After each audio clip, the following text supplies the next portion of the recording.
22 मई से बेहद चुनौतीपूर्ण माने जाने वाले साल के दूसरे ग्रैंड स्लैम फ्रेंच ओपन की शुरुआत होने जा रही है।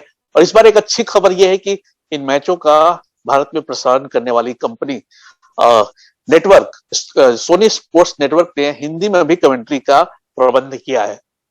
और एक ऐसा नाम जिससे आप सब परिचित होंगे, भारत के 7 बार राष्ट्रीय चैंपियन रहे हैं, पूर्व नंबर 1 है भारत के, और अर्जुन पुरस्कार भी जीत चुके हैं। कोरोनाटेकर, आपका एनडीटीवी पर स्वागत है। आपसे बेहतर टेनिस की समझ कुछ ही लोगों की होगी। सबसे पहले तो यही जानना चाहेंगे, फ्रेंच ओपन बाकी जो ग्रैंड स्लैम्स हैं इससे कितना अलग है, कितना मुश्किल है, एक खिलाड़ी के तौर पर आप बेहतर बता सकते हैं? जी हाँ, जैसे कि सब काफी लोग जानते हैं कि फ्रेंच ओपन क्ले सरफेस पे खेला जाता है और क्ले सरफेस पे बॉल ज्यादा ऊंचा बाउंस होता है और फिटनेस बहुत ज्यादा लगता है। और इसके अलावा जो यूरोपियन प्लेयर्स है 25, 30, 40 साल से, वो जब वो छोटे बच्चे रहते तभी से वो क्ले कोर्ट पे खेलते हैं, इसलिए उनका जो एक स्टाइल है, उनका जो गेम है वो क्ले कोर्ट्स के लिए अच्छा रहता है। और इसीलिए मैं समझता हूं कि क्ले कोर्ट और फ्रेंच ओपन जीतना बहुत ही कठिन है। मैं समझता हूं कि चारों ग्रैंड स्लैम में से ये सबसे कठिन ग्रैंड स्लैम है। और इसीलिए आप अगर इतिहास देखेंगे तो आप देखेंगे कि जो प्लेयर काफी विंबलडन जीत चुके हैं या यूएस ओपन जीत चुके हैं या अव्वल नंबर पे रहे हैं, उनको फ्रेंच ओपन जीतने के लिए बहुत बहुत कोशिश करनी पड़ती है। 13 बार खिताब जीत चुके राफेल नडाल हैं, वर्ल्ड नंबर 1 नोवाक जोकोविच हैं, लेकिन स्पेन के युवा कार्लोस अल्कराज इन सब के सामने एक महत्वपूर्ण बड़ी चुनौती पेश करने जा रहे हैं। आपका क्या ख्याल है? लोग तो मान रहे हैं कि यही तीनों फेवरेट खिलाड़ी है इस बार। नहीं, फेवरेट तो है, लेकिन ड्रॉ पे तीनों जन top half of the draw में है, तो इन तीनों में से सिर्फ एक खिलाड़ी फाइनल पहुंचेगा। और मैं समझता हूं कि नडाल इतने साल जीत चुके हैं, लेकिन उनकी फिटनेस 100% नहीं है। उन्होंने खुद कहा है कि काफी उनके इंजरीज है। और ग्रैंड स्लैम में, जैसे मैं कह रहा था, फ्रेंच ओपन बहुत कठिन है, मैचेस बहुत लंबे जाते हैं, 5 सेट के मैचेस रहते हैं। तो मैं समझता हूं कि नोवाक जोकोविच फाइनल पहुंचेंगे। क्या अल्कराज उनको मारेंगे? मैं समझता हूं अभी अल्कराज को वक्त है जीतने के लिए। जी हाँ, बहुत अच्छे खेले थे पिछले 2-3 हफ्तों से। उन्होंने जोकोविच को भी मारा, नडाल से भी खेले थे और टूर्नामेंट भी जीते थे। लेकिन मैं समझता हूं कि अभी तक उनको थोड़ा सा एक्सपीरियंस कम है और मैं समझता हूं कि जोकोविच फाइनल पहुंचेंगे टॉप हाफ से और टूर्नामेंट भी जीतेंगे। तो आपका बेट जोकोविच पर है, लेकिन अल्कराज को जैसा कि आपने बताया कि काफी टैलेंटेड है, आगे भविष्य उन्हीं का है, सिर्फ 19 साल के हैं। तो इस साल जिस तरह का उनका परफॉर्मेंस रहा है, तो आप कितना आगे उन्हें देख रहे हैं, कितना टैलेंटेड मानते हैं? नहीं, अल्कराज मैं समझता हूं कि अगली पीढ़ी के जो अगर एक सुपरस्टार रहेंगे टेनिस में तो वो कार्लोस अल्कराज है।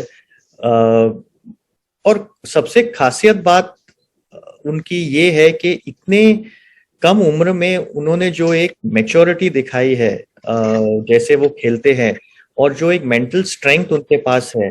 देखिए, जोकोविच, नडाल और ज़्वेरेव को एक के बाद एक हराना कोई आसान बात नहीं है। और ये 19 साल के लड़के ने जो कर दिखाया था वो एकदम मतलब बहुत ही कठिन था। तो मैं समझता हूं कि नडाल ही नहीं, लेकिन जोकोविच भी अब मान गया है कि जो अगली पीढ़ी के जो एक फ्लैग बेरर रहेंगे वो कार्लोस अल्कराज रहेंगे। और जोकोविच का ऑस्ट्रेलियन ओपन में काफी विवाद भी हुआ था वैक्सीन को लेके, तो उनके सामने भी एक चुनौती होगी खुद को साबित करने की। जी हाँ, जैसे मैं कह रहा था कि जोकोविच शायद एक थोड़ी सी खुन्नस लेके आएंगे खेलने के लिए फ्रेंच ओपन में, क्योंकि जिस तरह से उनका पूरा ऑस्ट्रेलियन ओपन में जो भी एक मतलब मैं समझता हूँ तमाशा के जैसे ही था वो जो हुआ। और वो यही सोच रहे होंगे कि मैं सिर्फ टेनिस खेलूंगा। और इसीलिए आप अगर उनके इंटरव्यूज या आप उनको देख रहे होंगे तो वो सिर्फ अपने टेनिस के बारे में बात कर रहे हैं, अपने अपने अपने जो फॉर्म है और अब जो फ्रेंच ओपन जो वो खेलने जा रहे हैं उनके उसी के बारे में बात करें, और बाकी बाकी कोई सवाल का जवाब नहीं दे रहे। महिलाओं की कुछ बात कर लेते हैं। 2022 जो 20 की चैंपियन वर्ल्ड नंबर 1 पोलैंड की ईगा स्वांतेक लगता है कि उनके सामने कोई चुनौती पेश कर नहीं पाएगा। आप क्या मानते हैं जिस तरह फॉर्म में है?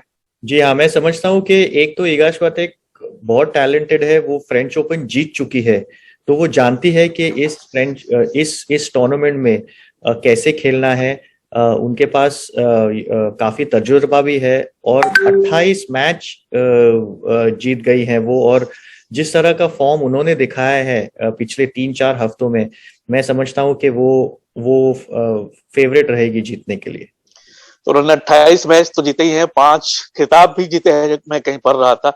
और पूर्व वर्ल्ड नंबर जो जापान के नाओमी ओसाका, उनकी भी वापसी हो रही है।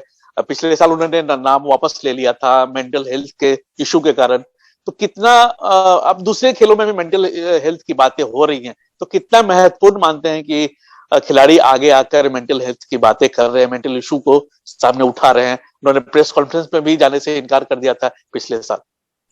नहीं, मैं समझता हूँ कि ओसाका ने जो पिछले साल किया फ्रेंच ओपन में, वो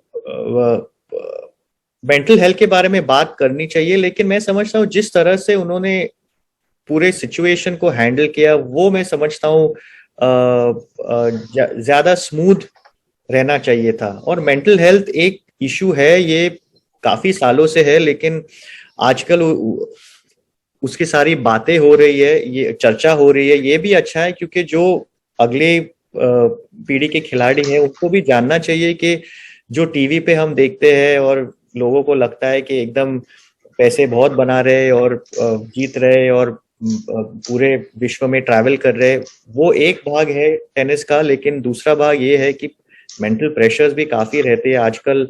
सोशल मीडिया के वजह से भी काफी प्रेशर्स रहते हैं, और मैं समझता हूँ कि जितना लोग सुपरस्टार्स बात करें इसके बारे में वो अच्छा है, और अच्छा रहना चाहिए। एक आखिरी सवाल पूछना चाहूंगा, भारतीय टेनिस का भविष्य कैसे देखते हैं आप? नए खिलाड़ियों, नई पौध में कौन अच्छे खिलाड़ी आपको दिख रहे हैं? देखिए, सच तो ये है कि अभी तो फ्यूचर के लिए इतने अच्छे खिलाड़ी नहीं है, लेकिन हर देश एक ऊपर नीचे हो जाता है। मैं समझता हूँ कि अभी थोड़ा सा वक्त अच्छा नहीं है इंडियन टेनिस का, लेकिन मैं ये भी चेतावनी देना चाहता हूँ कि एसोसिएशन को, मीडिया को, प्लेयर्स को, कोचेस को, हम सबको एक साथ अगर हमने इसे अभी अच्छा नहीं किया तो अगले 10-15 साल में भी हमको अच्छे प्लेयर नहीं मिलेंगे। गौरव, एनडीटीवी को समय देने के लिए बहुत बहुत धन्यवाद। आपकी हिंदी बहुत ही अच्छी है, और दर्शकों को फिर मैं बताना चाहूंगा कि 2010-3 पर आप हिंदी में फ्रेंच ओपन का मजा ले सकते हैं, लुत्फ उठा सकते हैं। बहुत बहुत धन्यवाद। धन्यवाद।